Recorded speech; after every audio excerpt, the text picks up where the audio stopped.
Wudu itu harus tertib. Tidak boleh anak pengen kaki dulu baru kepala. Atau anak pengen muka dulu baru habis itu rambut. Dia harus tertib. Ya, dilakukan secara tertib sesuai dengan tuntunannya. Dan tuntunannya itu ada di firman Allah dalam surat Al-Maidah, ya ayyuhalladzina amanu idza qumtum ilas salati faghsilu wujuhakum, dan seterusnya. Dan juga tertib dicontohkan oleh Nabi Muhammad sallallahu alaihi wasallam. Naam. Keenam, muwalat atau dilakukan secara berkesinambungan. Ya, karena muwalat dilakukan secara berkesinambungan. Artinya tidak boleh terputus. Antum lagi cuci muka, berhenti dulu ke warung makan dulu misalnya. Makan, minum es teh, balik lagi baru lanjut lagi. Oh, anak tadi baru cuci muka, sekarang tangan. Nah, ini nggak boleh. Ya, batasannya gimana? Kapan seseorang dikatakan terputus batasannya? Kalau antum wudu, HP bunyi. Antum berhenti dulu dari wudu, antum angkat telepon dulu sebentar. Kelar dari angkat telepon boleh lanjut lagi apa enggak? Hah? Boleh nggak?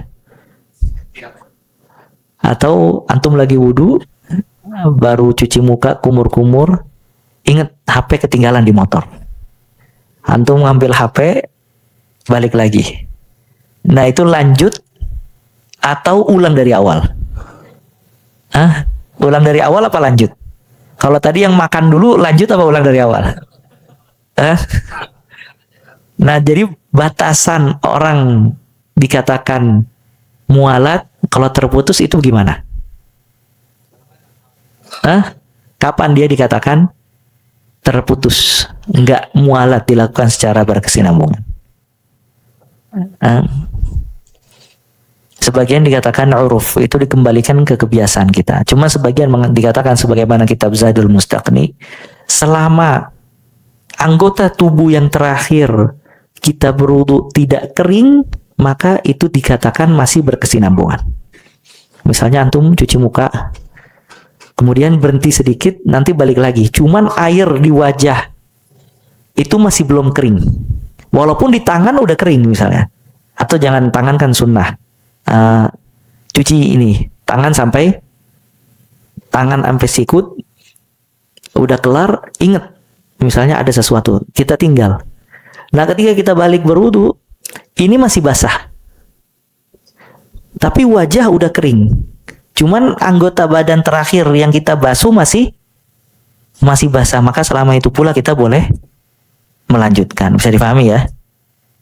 Jadi selama anggota badan terakhir yang kita cuci masih basah, maka selama itu pula boleh kita sambung. Tapi kalau dia sudah kering, maka harus diulang dari awal.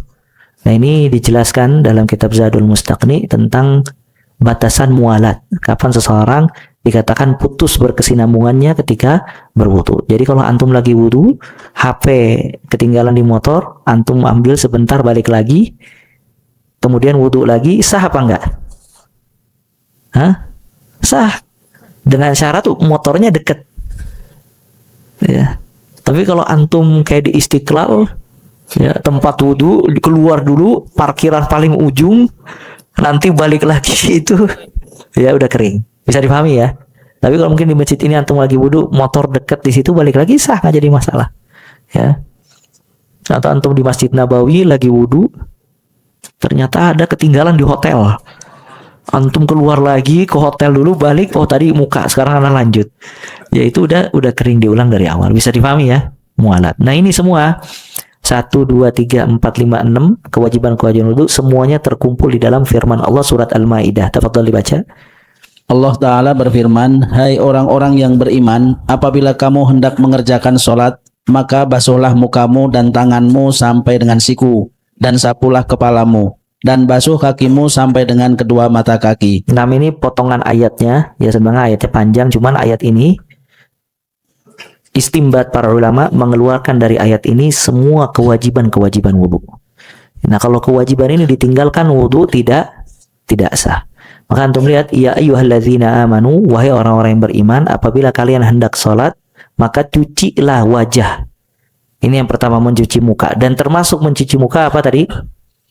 Kumur-kumur dan istinsyak, mat-mat dan istinsyak. Kemudian wa aydiyakum ilal marafiq, dan kedua mencuci tangan hingga siku. Wamsahu biru'usikum, dan sapulah kepala kamu. Kepala, sapu kepala. Dan tadi kita katakan kalau kuping termasuk dari kepala sesuai hadis Nabi SAW, al-udhunani minar ra's. Kedua kuping termasuk dari kepala. Wa arjulakum ilal ka'bain, dan kedua mata kaki sampai kedua mata kaki, dan basuh kakimu sampai dengan kedua mata kaki. Nah, kemudian ayat ini menunjukkan pertama tertib, dilakukan secara tertib, kemudian juga mualat, berkesinambungan. Ya, maka 6 syarat itu diambil dari ayat ini. Fadhal dibaca hadis-hadisnya yang setelahnya. Nabi Shallallahu Alaihi Wasallam bersabda, kedua telinga termasuk dari kepala. Beliau juga bersabda, berikut tata cara wudhu yang sholat tidak diterima olehnya kecuali dengan cara tersebut. Nah, ini dikatakan oleh Nabi SAW, hadis diriwayatkan oleh Ibnu Majah, hadza wudu'un, inilah wudu, la yaqbalullah salatan illa bihi. Allah tidak menerima salat kecuali dengan tata cara tersebut. Ya, dan para ulama khilaf mengucapkan basmalah, bismillah. Apakah termasuk dari wudu atau tidak? Termasuk dari kewajiban wudu atau tidak? Karena kata Nabi SAW, la salata liman lam yadhkurillahu kama qala. Tidak ada la wudu'a liman lam yadhkurillah. Tidak ada wudu yang tidak menyebut nama Allah Azza wa Jalla. Ya, tapi yang benar kalau misalnya mengucapkan bismillah itu tidak menggagalkan wudu atau tidak membatalkan wudu apabila seseorang tidak mengucapkannya. Ya, dia termasuk perkara yang dianjurkan tapi tidak sampai kepada kewajiban berwudu. Dan apabila memang di kamar mandi, maka dia bisa mengucapkannya di dalam hati. Baik bismillah atau bersin, zikir-zikir tersebut apabila harus diucapkan di kamar mandi, maka dia mengucapkannya di dalam hati.